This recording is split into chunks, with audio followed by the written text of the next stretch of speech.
Pleasure to be here. We often hear that we're living in an era of rapid exponential change, that breakthroughs in technology are happening almost faster than we can keep track of them, that human beings are moving forward faster than ever before, and then something like Paris happens. And we stop and wonder, are we really moving forward?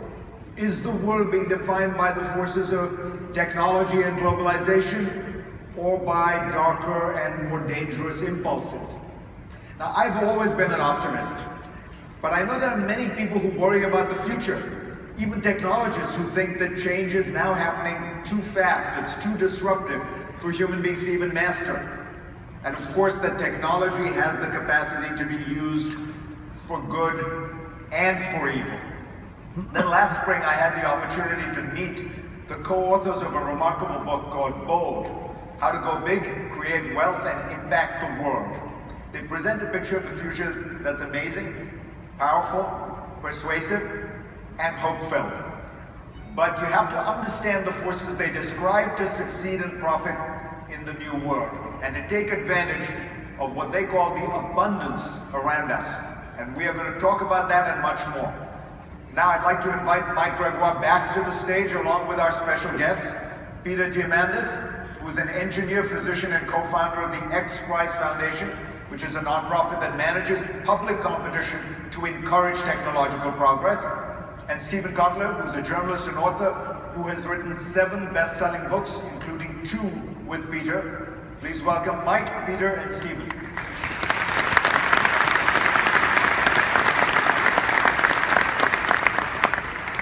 I thought I would begin, though, with just putting in place the events that took place in Paris in context.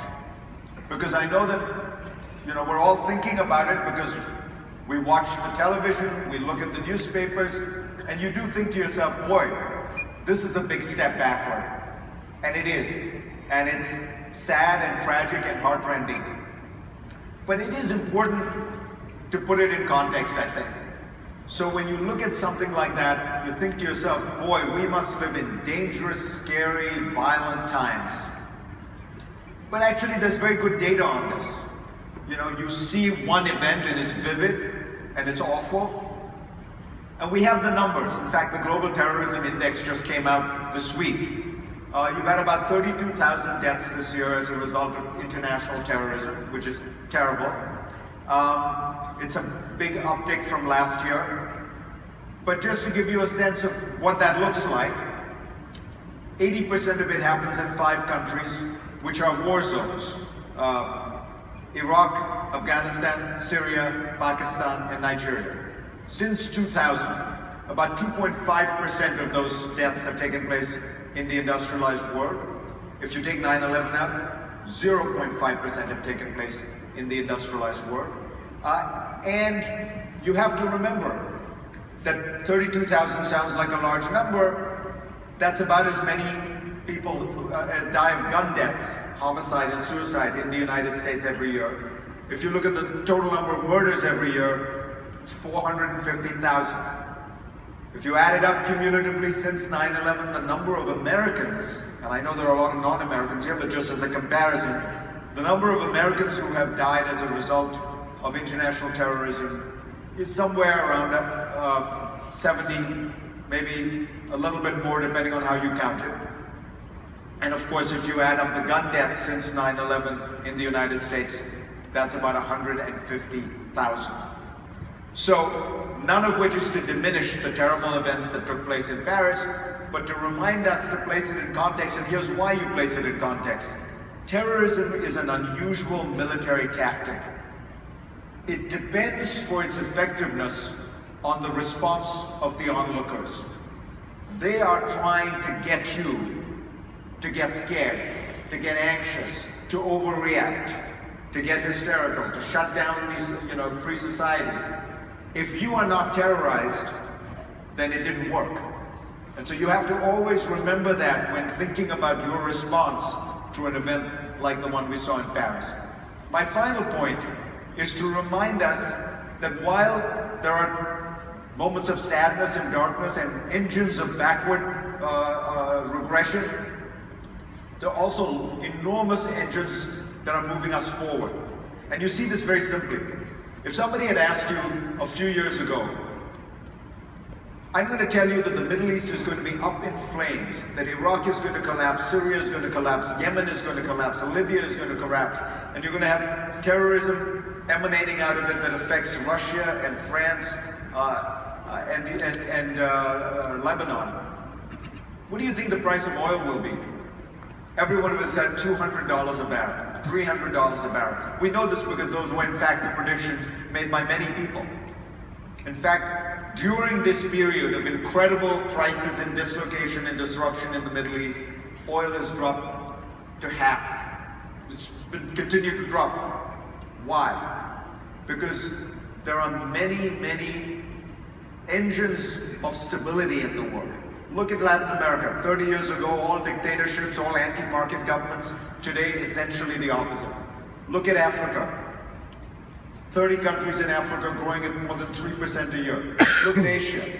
You have in Indonesia and India, these huge countries, new pro-growth governments that are trying to find new ways to raise standards of living, unleashing a technological revolution in India with the rise of cell phones. Even in parts of the world that you would have thought were largely sealed off, you are seeing the desire to integrate. And those drivers of progress are what make me feel that you have bad news in the world, but you have incredible drivers of progress that are slower, that are more steadfast, and that more importantly, don't make the news as much. I should not be the one telling you that you shouldn't believe everything you see on TV. And I don't mean that. But what I mean is, remember that what you are watching there is a snapshot of a moment.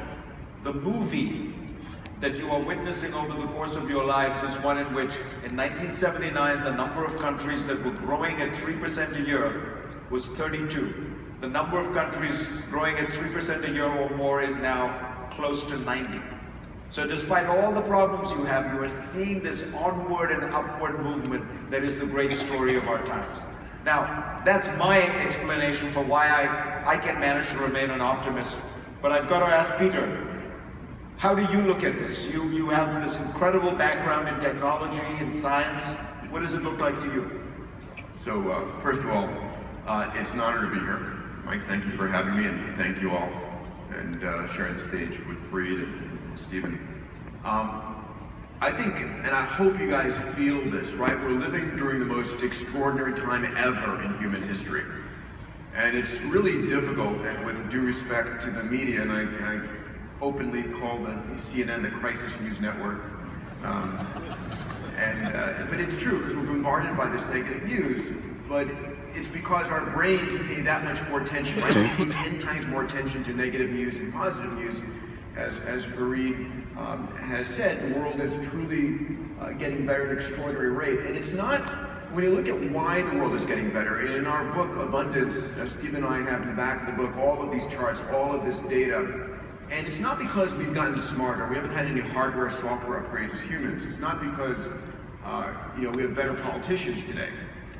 It's a result of technology. It's a technology that you're building, that you're creating. So you think about the following: 1,000